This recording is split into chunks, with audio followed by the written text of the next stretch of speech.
I work reception at a Brisbane hotel. American guest checked in. Saw our pool rules sign, no glass containers. No diving, respect other guests. He laughed. Respect other guests. What does that even mean? Like legally? I explained it meant keeping noise down, not reserving chairs, basic courtesy. He stared at me. But what's the actual rule? There's got to be consequences listed. Consequences we ask you to. Stop. That's not enforceable. It's not. Worked fine for 12 years if you're already noticing the pattern here. The gap between written rules and social intelligence. This is the kind of breakdown I track full time so you don't have to. If that distinction matters to you, subscribe and stay ahead of the next story. He shook his head. In America, we have real rules. Decibel limits. Time restrictions. You can't just put respect on a sign and expect compliance. Next morning, he was doing cannonballs at 6 a.m., yelling legally permitted hours between splashes. 3 separate guests complained. I asked him to keep it down. Show me where it says I can't. The sign says, respect other guests. Not legally binding. I told him we'd revoke pool privileges. He called it Communist Australia and filed a complaint about vague signage. In Japan, a customer asked why our restaurant had no prices on the lunch menu. I explained it was Omikaze's choice. She said, that's illegal. Businesses must display prices. I told her this was standard for Omakase, not where I'm from. She left a review. Scam restaurant hiding costs. At my Amsterdam Café, an American asked where to queue. I said there wasn't one, just wait for a table. How do you know who's next? We remember who arrived when. She looked horrified. That's chaos. You need a system. This is the system. What if someone cuts? They don't. But what if they do? Then we'd handle it. She insisted I write down her name and timestamp. Created a waiting list of 1 person. And if you're catching how these moments aren't just funny, they expose the systems Americans expect the world to follow. This is exactly the lens I use in every episode. Subscribers get this level of analysis weekly before it disappears into the algorithm. When a table opened, she demanded to see my notes to verify she was legally first, pointed at the empty cafe. Procedure matters, she said. When I worked at a Korean spa, an American refused to shower before the baths. I explained it was required. That's what the bath is for. No, you shower first, then soak. I'll wash in the bath. More efficient. I told her everyone showers first. House rules. Are you the shower police? I'm asking you to follow the rules. I don't see a sign in English. I pointed at the English sign directly above her head. She squinted at it. That font is too small. Doesn't count. She got in unwashed. Another guest complained. My manager asked her to leave. She wrote a review. Discriminated against for being American. They have weird shower obsession. I manage a gym in Oslo. American member asked why we didn't have paper towels. We use regular towels. More sustainable. What if I don't want to carry a wet towel around? There's a hamper by the door. In America, we have disposable towels. For hygiene, reusable towels are hygienic if washed. But what about germs between people? That's why we wash them.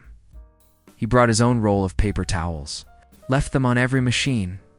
When staff removed them, he complained about environmental oppression. You're forcing your green agenda on paying members. We're just asking you to use our towels. I'll use what I want. Freedom of choice. He canceled his membership, citing socialist gym policies. At my pharmacy in Dublin. An American asked why she needed a prescription for antibiotics. How I dare. Prescription only in Ireland? Get them.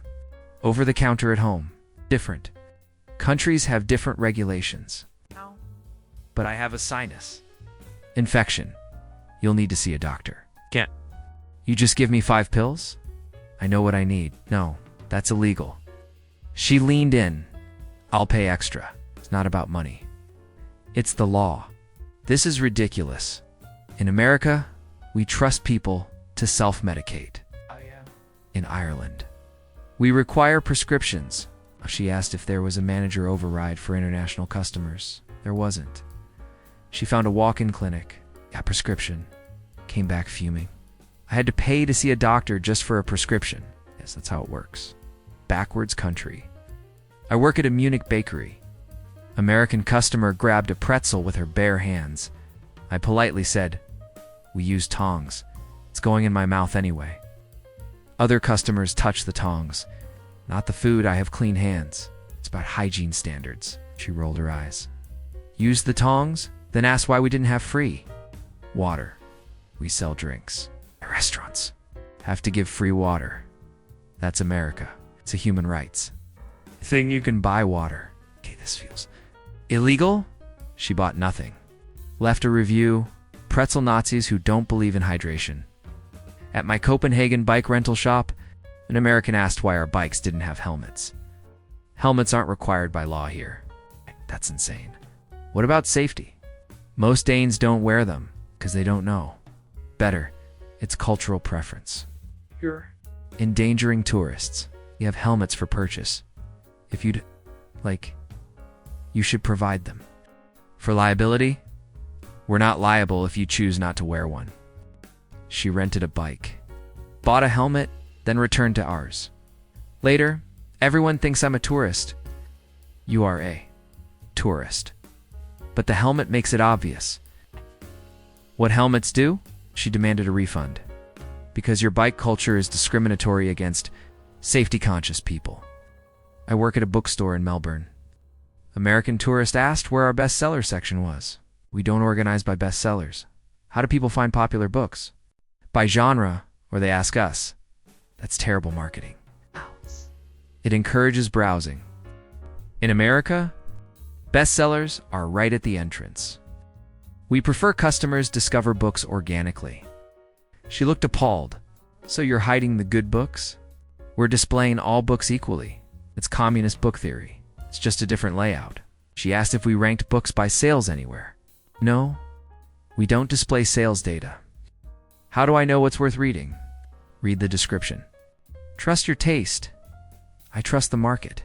She bought nothing, posted, "Bookstore actively suppresses bestsellers. Anti-American bias." My coworker pointed out she'd spent 40 minutes browsing anyway. The best part of these stories? Most of these folks left genuinely believing they'd encountered broken systems. Never occurred to them that different isn't wrong. This is the standard I hold every breakdown to, not reactions, but frameworks. If you want more of the analyses that most people overlook entirely, locking in a subscription now just means you won't miss the next one. That may be just, maybe other. Countries have thought about how they do things. Tomorrow, I'm covering what happens when Americans try to negotiate prices at fixed-rate stores. Spoiler, it never works. They always try anyway.